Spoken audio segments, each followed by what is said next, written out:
It's been a warm and sunny day across the valley. Now we're getting a little bit darker outside, but temperatures are still warm. We're at 76 in McAllen, 74 in Weslaco, and most of the evening, if you're headed out, will be hovering in the 60s with light winds and clear skies. There is a weak cold front to the north. You see moving just between about Corpus Christi and Falfurrias. Temperatures a little cooler behind the front. Some of that cool air will try to move in here tomorrow to bring down temperatures a little, but we're still looking for a fairly warm day on Wednesday. A second stronger cold front is due in here on Thursday, so get ready for a pretty big drop in temperatures coming. We'll be tracking some winter-like temperatures ahead in your first 7-day forecast coming up. A San Antonio church is flooded with Central American immigrants. Hundreds of people are now making their way to other cities across the country.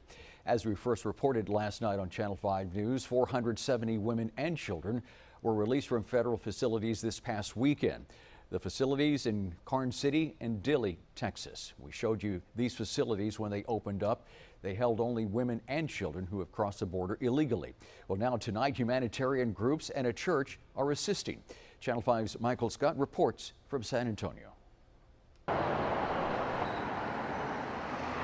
mile down the street from a lively downtown, Central American immigrants poured in here at the San Antonio Mennonite Church. A place of worship now turned into a place for comfort. La verdad, bueno, como yo lo que he visto y lo que he vivido lo he visto muy duro para mí, va. Air mattresses, clothes, and toys scattered throughout this church. Dones Cortez Portales came through McAllen with her daughter. Both were taken to these federal facilities. Cortez says they spent nearly 8 months in here. She tells me about the experience in the facilities, referring to them as freezers and dog pounds. Te dan pan aún sin importar si está todo sucio donde te levantas, no te has bañado. Vemos personas que no comemos. 470 family members were bused to the church from the facilities in the last 3 days. People leading the relief efforts up here aren't sure how many more buses are going to be coming to this church. They did say they expect it to be busy the next couple days. Cortez and the other woman here are seeking asylum. Her cousin did the same 2 years ago. Tenía problemas en Honduras porque ella era policía en Honduras y era en un enfrentamiento que tuve, ella tuvo problema con las maras y la buscaban, entonces por eso ella se vino para acá. Many of these people say they're escaping violence in their country. Cortez is making her way to Florida with her daughter.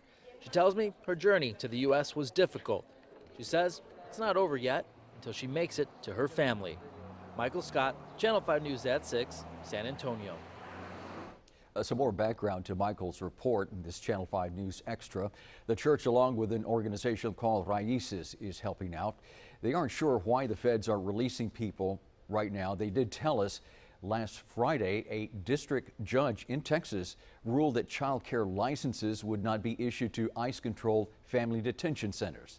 An ICE spokesperson responded and issued this statement saying ICE is currently reviewing the court's ruling on the matter of the operating license for the South Texas Family Residential Center.